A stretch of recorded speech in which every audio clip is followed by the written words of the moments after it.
નંદ ઘેરા દંડ ભયો જય કનૈયા લાલ કી. આખા દેશમાં જન્માષ્ટમીની ભવ્ય ઉજવણી થઈ. એમાં પણ ગુજરાતની જે જન્માષ્ટમી છે એનું કંઈક અલગ જ મહત્વ હોય છે. એમાં પણ ગુજરાતના દ્વારિકામાં જે ઉજવણી થાય છે ને એ બીજે ક્યાંય જોવા નથી મળતી. હવે દ્વારિકાની જે ઉજવણી છે એ તો હવે થઈ ગઈ, પરંતુ મહત્વની વાત તો એ છે કે આગળના સમયમાં દ્વારિકાનું ચિત્ર બદલવા જઈ રહ્યું છે. એટલે કે અત્યારે તમે જે દ્વારિકા જોવો છો ને એ સાવ બદલવા જઈ રહ્યું છે. અને આ દ્વારિકામાં હવે લોકો ના માત્ર ભારતમાંથી આવશે પરંતુ વિદેશમાંથી પણ આ દ્વારિકા જોવા માટે આવશે.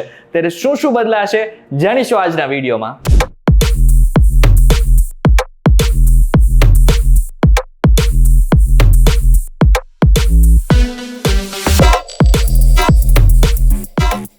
નમસ્કાર, VTV Gujarati.com પર તમારું સ્વાગત છે અને મારું નામ છે કરણ ચરોતરા. બેટ દ્વારકાના સુદર્શન બ્રિજ જ્યારથી શરૂ થયો છે ને ત્યારથી લોકોની ભારે ભીડ જોવા મળી રહી છે. આમ પણ સુદર્શન બ્રિજ પહેલા પણ લોકો ઘણા આવતા હતા અને દ્વારકાધીશના દર્શને પણ આવતા હતા, પરંતુ હવે બેટ દ્વારકાનું જે કાયાપલટ થવાનું છે એ બાદ તો લગભગ હવે વિદેશથી પણ લોકો તેને જોવા માટે આવશે. ગુજરાત પ્રવાસન નિગમ દ્વારા આખો માસ્ટર પ્લાન તૈયાર કરવામાં આવ્યો છે અને 3 તબક્કામાં આખું ડેવલપમેન્ટ થશે, જેમાં મંદિર, બીચ અને આસપાસનો જેટલો એરિયા છે તેને કવર કરવામાં આવશે. જો ફેઝ 1 ની વાત કરવામાં આવે તો એમાં દ્વારકા મંદિર development, street beautification, heritage street development, શંખ નારાયણ મંદિર અને તળાવ ડેવલપમેન્ટ, આની સાથે સાથે north beach development, public beach, tourist visitor centre અને હાટ બજાર અને આની સાથે સાથે હિલ્લો પાર્ક વિથ વ્યુઇંગ ડેક બનાવવામાં આવશે. આ માત્ર એક જ ફેઝ મેં તમને કીધું કે જ્યાં બધી જ વસ્તુને ડેવલપમેન્ટ કરવામાં આવશે. હજી તો બીજા 2 ફેઝ બાકી છે. એટલે કે હવે જો બીજા ફેઝની વાત કરીએ તો બીજા ફેઝમાં હનુમાન દાંડી મંદિર તેમજ બીચ ડેવલપમેન્ટ, અભય માતા મંદિર અને sunset park, nature and marine interpretation centre, skill development centre અને કમ્યુનિટી લેન્ડ ડેવલપમેન્ટ અને રોડ એન્ડ સાઇન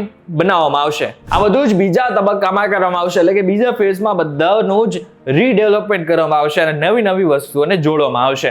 આ વાત થઈ ગઈ બીજા ડેવલપમેન્ટની, પરંતુ હવે ત્રીજા ફેઝની વાત કરીએ તો ત્રીજા ફેઝમાં solid waste management system, community land development અને લેક અરાઇવલ પ્લાઝા તૈયાર કરવામાં આવશે. હવે જેટલા પણ લોકો આ દ્વારકાધીશના દર્શન કરવા માટે આવશે ને એમના માટે પણ ખાસ વ્યવસ્થા કરવામાં આવી છે.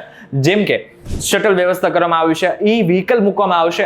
આની સાથે સાથે ડોલ્ફિન વ્યુઇંગ માટે પણ એક સ્થળ બનાવવામાં આવશે, જેથી લોકો અને યાત્રિકો જેટલા પણ છે એ એનો આનંદ ઉઠાવી શકે. હવે જે લોકો દ્વારકા ગયા છે એમને ચોક્કસથી ખબર છે કે ત્યાં નોર્ગ બીચ પણ આવેલો છે. હવે નોર્ગ બીચ એ એવી જગ્યા છે કે જ્યાં શિયાળામાં ડોલ્ફિન જોવા મળતી હોય છે અને અહીં પદ્મ શંખ પણ મળતો હોય છે. એટલા માટે થઈને અહીં પદ્મ બીચ પણ ઓળખાય છે.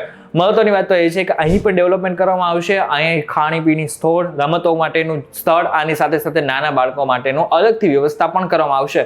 હવે મજાની વાત એ છે કે આ બધું જ ડેવલપમેન્ટ લગભગ 150 કરોડ રૂપિયામાં કરવામાં જઈ રહ્યું છે. એટલે કે 150 કરોડ રૂપિયા દ્વારકામાં વાપરવામાં આવશે. આ બધાની વચ્ચે આપણે બધાને ખબર છે કે દ્વારકાનું જે ડેવલપમેન્ટ છે એ ઘણું ઓછું થયું છે અને આની સાથે સાથે જો ડેવલપમેન્ટ થયું પણ છે ને તો એ ટૂંકા ગાળામાં થોડું થયું છે. પરંતુ આ 150 કરોડનું ડેવલપમેન્ટ છે અને એ ટૂંક સમયમાં શરૂ પણ થઈ જશે. ટેન્ડર બહાર પાડવામાં આવશે અને આવનારા લગભગ 5 થી 6 વર્ષમાં આપને બધો જ નજારો જોવા મળશે. ત્યારે આ બાબતને લઈને તમારું શું કહેવું છે અમને કોમેન્ટ કરીને ચોક્કસથી કહેજો. વિડીયો થકી જો તમને કોઈ ઇન્ફોર્મેશન મળી હોય તો વિડીયોને લાઈક અને શેર જરૂરથી કરજો. તથા આવા જ ઇન્ફોર્મેટિવ વિડીયોઝ માટે VTV Gujarati.com સાથે જોડાયેલા રહેજો.